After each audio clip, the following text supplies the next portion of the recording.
Na Idade Média, reis eram vistos como governantes abençoados por Deus. Deus deu autoridade à Igreja e ao Papa, portanto, os reis também tinham direitos divinos. Mas é claro, esse conceito também era falho. Graças ao princípio do trono hereditário, você nunca sabia quem iria assumir. Eles não eram escolhidos, eles nasciam para isso, e ninguém sabia como seria o caráter e as capacidades deles.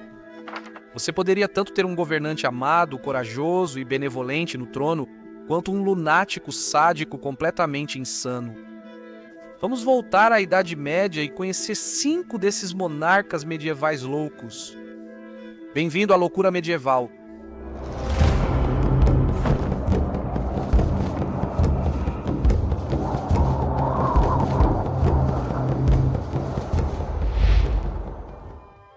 O frágil rei Carlos VI da França assumiu o trono aos 11 anos.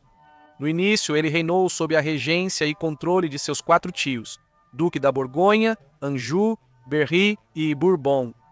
Carlos V deixou a monarquia e o país em boa situação após reconquistar a maioria das possessões inglesas na França. Seus regentes desperdiçaram o legado financeiro do rei, então, quando Carlos assumiu, o país enfrentava dificuldades econômicas e altos impostos causavam agitação civil. Aos 20 anos, em 1388, já emancipado, Carlos participava de uma campanha militar contra o Ducado da Bretanha quando teve seu primeiro ataque de delírio, atacando seus próprios homens na floresta de Le Mans. Em 1415, o exército de Carlos foi derrotado por Henrique V na Batalha de Azincourt, tornando Henrique regente e herdeiro ao trono francês. Foi um desastre para o rei Carlos e o povo francês. A doença mental de Carlos persistiu e seu comportamento ficou errático e imprevisível. De acordo com o cronista contemporâneo Jean Froissart, ele estava, abre aspas, tão fora de si que nenhum remédio podia ajudá-lo. O rei achava que era feito de vidro, mandou costurar hastes de ferro nas roupas para não se quebrar e não reconhecia sua esposa Isabeau da Baviera. Ele não sabia que era rei e ficava catatônico. Às vezes corria nu pelo palácio. O que, para ser justo, não quero julgá-lo muito por isso. Provavelmente eu faria o mesmo se morasse em um palácio. A rainha tornou-se guardiã do futuro Carlos VII, ganhando grande poder político. A causa da aflição mental de Carlos VI é desconhecida, mas presume-se que fosse esquizofrenia. Também foi sugerida a psicose maníaco-depressiva como possível causa. Após ser chamado de Carlos o Amado, ao morrer em 1422 aos 53 anos, ele já era conhecido como Carlos, o Louco. Linha familiar. O rei Henrique VI da Inglaterra era um homem reservado, passivo e piedoso, o completo oposto de seu lendário pai guerreiro, Henrique V, que derrotou os franceses na Batalha de Azincourt. Era difícil igualar. Aos 31 anos, no verão de 1453, Henrique VI, segundo o abade e cronista João Wethamsted, caiu repentinamente em um estado tão fraco que, por 1 ano e meio, perdeu o senso natural, razão, memória, e não conseguia se mover do lugar onde estava sentado. Nesse estado catatônico, nenhum médico ou remédio conseguiu despertá-lo. Nem mesmo a notícia de que sua esposa, a rainha Margarida, dera à luz o esperado filho, príncipe Eduardo, morto aos 17 anos na Batalha de Tewkesbury. E não foi a única vez. Após seu colapso inicial, Henrique teve mais 3 períodos de doença mental que variaram de parcial a completa catatonia. O gatilho foi provavelmente a derrota inglesa na Batalha de Castillon, que marcou o fim da Guerra dos 100 Anos e a perda dos territórios ingleses na França. Um reino sem rei gera instabilidade, turbulência política e vácuo de poder, iniciando a disputa interna entre Ricardo, duque de York, e Margarida de Anjou, esposa de Henrique, pelo controle. A guerra civil continuou com iorquistas e lancastrianos disputando o poder nas Guerras das Rosas, um conflito caótico que durou mais de 30 anos. A rivalidade levou à deposição de Henrique e à ascensão de Eduardo, quarto filho de York. Após ser preso na Torre de Londres, Henrique morreu em 1471. A causa da morte foi atribuída à melancolia, mas é amplamente suspeito que ele foi morto por ordem do novo rei. Os problemas de saúde mental de Henrique foram posteriormente explicados por alguns historiadores como esquizofrenia, possivelmente herdada de sua árvore genealógica. Sua avó materna, Joana de Bourbon, teve episódios de melancolia e comportamentos imprevisíveis. Catarina de Valois, mãe dele, também teve uma doença mental desconhecida antes de morrer cedo em 1437, aos 35 anos. No entanto, o caso mais famoso de loucura familiar de Henrique é o de seu avô, o rei Carlos VI da França, como acabamos de ver. Intolerância à incerteza. Duarte de Portugal e do Algarve foi descrito pelo cronista Rui da Pina como, abre aspas, um rei patético e um político fraco. Conhecido como rei filósofo, Eduardo reinou por apenas 5 anos, em meados do século XV, antes de morrer de, abre aspas, peste e tristeza. Um homem erudito, Eduardo descreveu sua depressão e discutiu seu mecanismo de enfrentamento em seu tratado, O Conselheiro Leal. Era um guia de autoajuda primitivo. Ele associa sua melancolia ao pecado, mas também a vê como doença. Na introdução ele escreveu: sei que muitos foram, são e serão tocados por esse pecado da tristeza, hoje chamado de doença do humor melancólico, que os médicos dizem ter várias formas. Senti seus efeitos por mais de 3 anos, mas, por misericórdia de Deus, fui restaurado à perfeita saúde. Vou contar o início, o meio e o fim do que aconteceu, para que minha experiência sirva de exemplo a outros.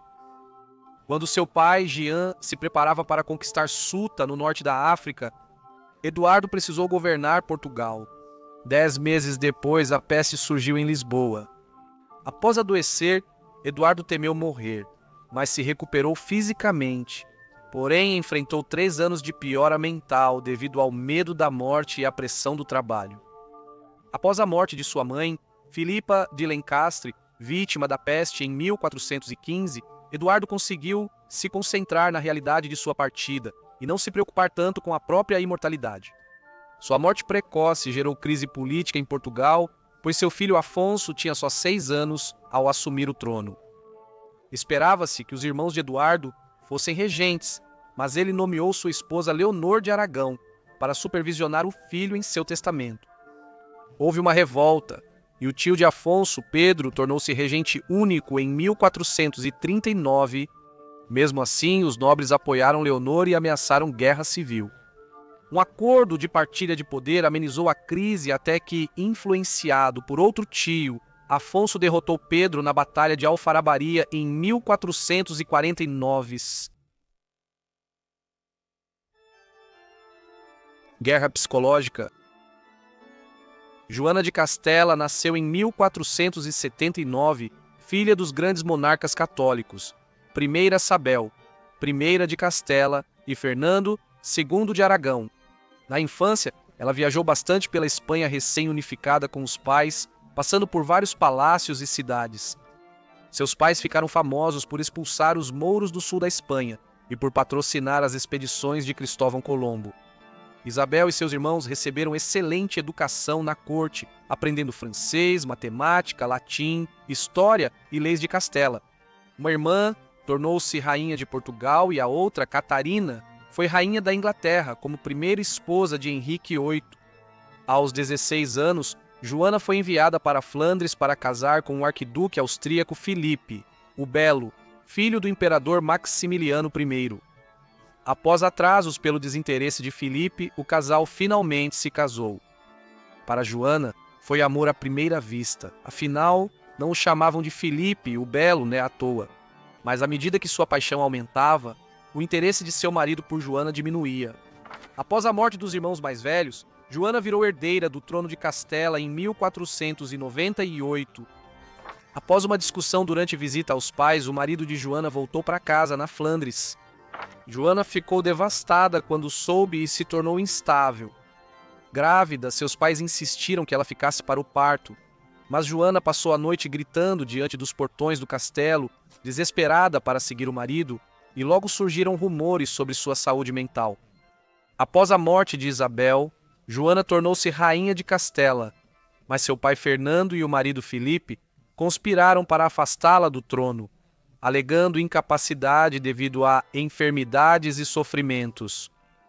A morte de Filipe, em 1506, por uma febre misteriosa, alguns dizem que Fernando o envenenou, levou Joana ao limite da dor e lhe deu o apelido de Joana, a Louca.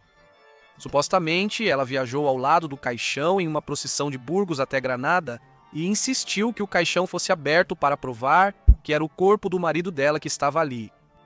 Ela então deu à luz seu 6º filho durante a marcha fúnebre. O pai dela a manteve prisioneira no Palácio Real em Tordesilhas por 10 anos, alegando insanidade, enquanto governava como regente.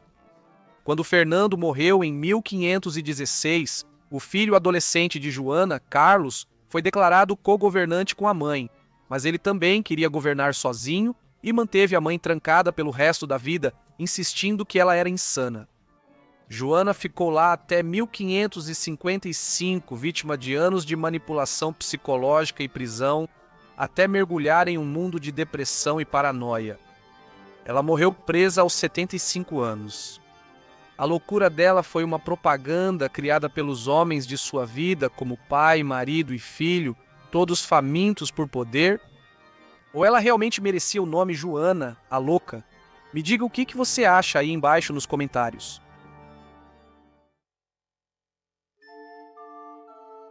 Paranoica? O rei Érico XIV da Suécia ficou no trono por apenas 3 anos, antes que seu transtorno mental começasse a se manifestar. Desde 1560, Érico teve conflitos com nobres, especialmente seu meio-irmão, Duque João. Convencido de que a família nobre Sture conspirava contra ele, Érico mandou prender e matar vários de seus membros em 1567. De acordo com o acadêmico Gary Dean Peterson, abre aspas, o estresse da guerra, a paranoia em relação a praticamente todos, especialmente a aristocracia, as pressões pessoais e nacionais para fornecer um herdeiro e sua própria personalidade volúvel, estavam levando Érico cada vez mais à beira de um colapso mental. Suas frustrações e ansiedades começaram gradualmente a se concentrar em uma pessoa. Niels Stier foi esfaqueado até a morte pessoalmente pelo descontrolado Érico. Ele também ordenou que seus guardas assassinassem o pai de Niels, Svart Stenson Stier, o chefe da família e um estadista proeminente, junto com outros 3 nobres suecos. Érico mandou matar seu tutor após ele tentar acalmar o rei. Agora a situação ficou crítica e começou um conflito aberto entre Érico e a nobreza sueca. Érico foi deposto pelo parlamento Riksdag e preso por seu irmão, o Duque João. Ele definhou no cativeiro por 7 anos antes de morrer no castelo de Uriberhus, em 1577. Segundo a lenda, sua última refeição foi sopa de ervilha. Na exumação em 1958, cientistas forenses confirmaram que o rei Eric foi envenenado com dose letal de arsênico. Obrigado por assistir a este episódio de Loucura Medieval. Inscreva-se se gostou, lançamos 2 vídeos assim por semana. E me diga que tipo de governante medieval você acha que seria. Domado ou tirânico? Valeu, pessoal, até o próximo vídeo.